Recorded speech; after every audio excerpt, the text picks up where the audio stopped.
Welcome. In front of me is a brand new Huawei Nova 10, and today I will go over unboxing along with a quick overview of this phone. So anyway, let's just pop it straight open.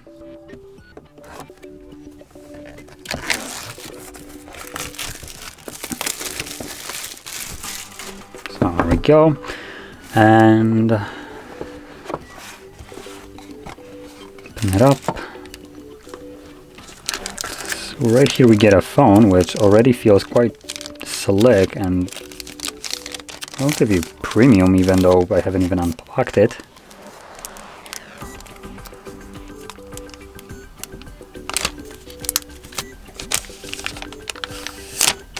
There we go. Nice little gold accent. On the photos it looked a little bit more tacky. In person it feels a little bit nicer, or it looks. In terms of feel, it also feels nice. It is a super slim device, as you can see, with the curved edges. It feels really premium with this, I guess, a Nova kind of marking, right? Kind of. It's a little bit different. You can kind of see it. It looks really nice in person. It's not very visible. It just reflects light a little bit differently, but it's still black. Looks really nice. Anyway, we got some trash right here. We got the we don't got Google services, so we have app clone or phone clone and app gallery. Obviously, the typical thing you would expect from Huawei at this point. I'm not sure if I should be beating over the dead horse or not, but I guess I'm just gonna say this or mention it. Phone does not come with any kind of Google services, so you're kind of bummed out if you need them. It's been a thing for past several years already, so you should probably already know about this, be fairly aware of it. So I'm not gonna really mention it much about it. I've already done this virtually in every video, so let's make it a little bit of a change and just not really rag on that. It's not like anything will change. So right here we get a case, which is always a nice inclusion. Just kind of hide the paperwork because it's becoming to be a mess right here. Now the phone actually comes with a charger.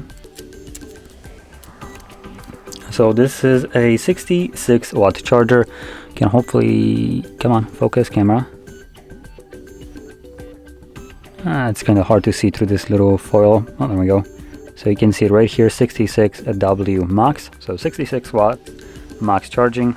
This is a, well, actually, this probably would have been much easier to show. So there we go, 66 watts. It's a Type A USB port to Type C. You can see the Type C right here and Type A right here. And that's all we get in the box. So let's just yeet that to the side and turn on the phone. Now I will mention I'm not going to go through the setup. I'm just going to turn it on just so you can see the display. And right now I'm going to go into the specs right here. So starting off the display, that's kind of why I'm turning it on. We are looking at 6.67 inch display with a resolution of 1080p by 2400. It's an OLED display with 1 billion colors, 120 Hz refresh rate and HDR10. Though one could argue that should be 10 plus. It's OLED display, so I'm pretty sure when it comes down to just HDR content, it should have no problem in displaying the HDR10 plus content.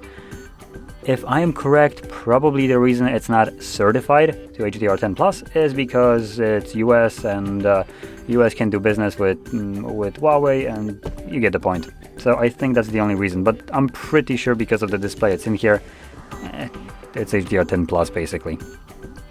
Anyway, so you can now see the actual display, the bezels of it, and just to kind of tell you, it is a 89.6% screen to body ratio with 395 pixels per inch. So the display right here is pretty stellar. It's really good. Now moving on into different points. That was for some reason a tongue twister for me. We're gonna move over to the cameras at the back. So we have a 50 megapixel wide sensor at the back as a main shooter. Then we got an 8 megapixel ultra wide, and then we got a sticker camera called 2 megapixel depth sensor. So you can just tape it up, take a hammer, crash it, it doesn't really matter, it's not usable. But the first two, 50 and 8 megapixels, should be good enough.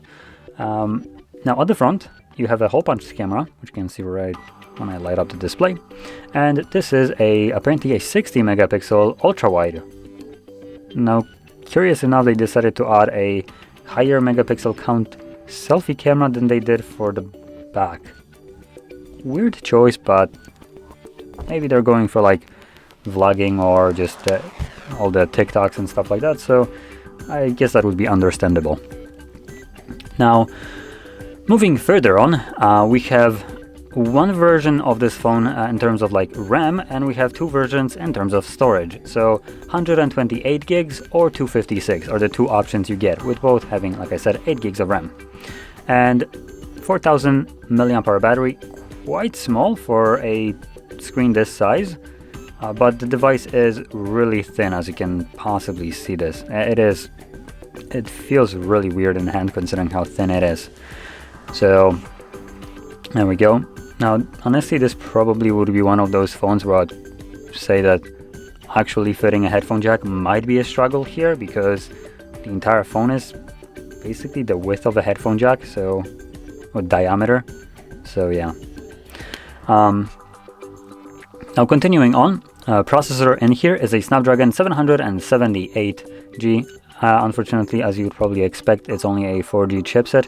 Huawei has no access to 5G connectivity, so thus older phones for the past several years have been kind of feeling outdated, I would say.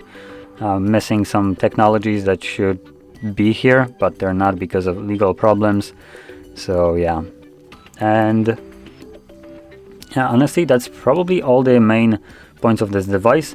So it has a great selfie camera. It's super slim, has a really good charger, a really good display, and arguably everything that you'd expect from a typical mid-range phone to flagship device. Meaning, maybe flagship is a little bit overstatement, but just mid-range device.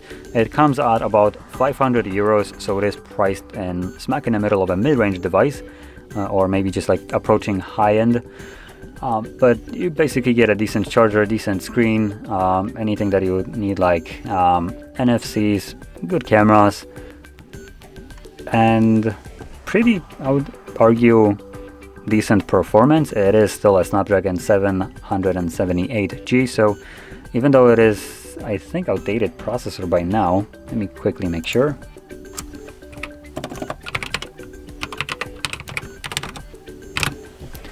So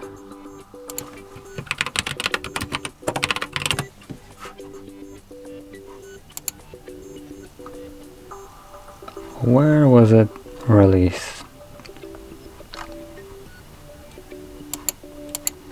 Okay, so this processor was apparently released in May 19th of 2021. So honestly, I think this was probably like the last processors that they might have had access, unless they still have access to them, though I don't think they should. So it should, like I said, still perform pretty well. Still in this day, it's not going to be anything comparable to probably like the newest ones or the flagship processors, like for instance Snapdragon 888 or 8 Gen 1 or 8 Plus Gen 1 as it's right now. So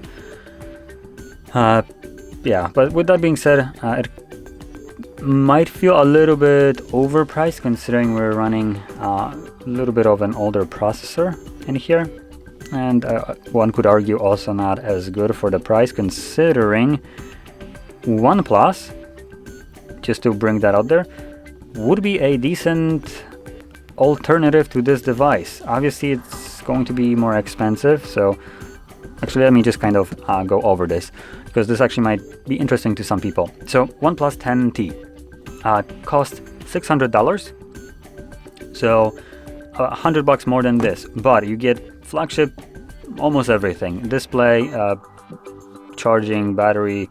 You get the flagship processor, which is the newest one, Snapdragon 8 Plus Gen 1, so the best one right now on the market. may be arguing that Apple would have better one, but we're talking about Android right now.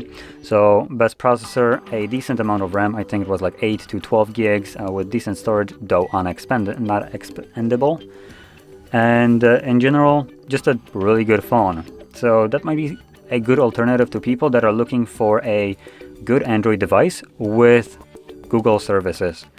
This, like I mentioned, does not have any Google services, but you should probably already be aware of that.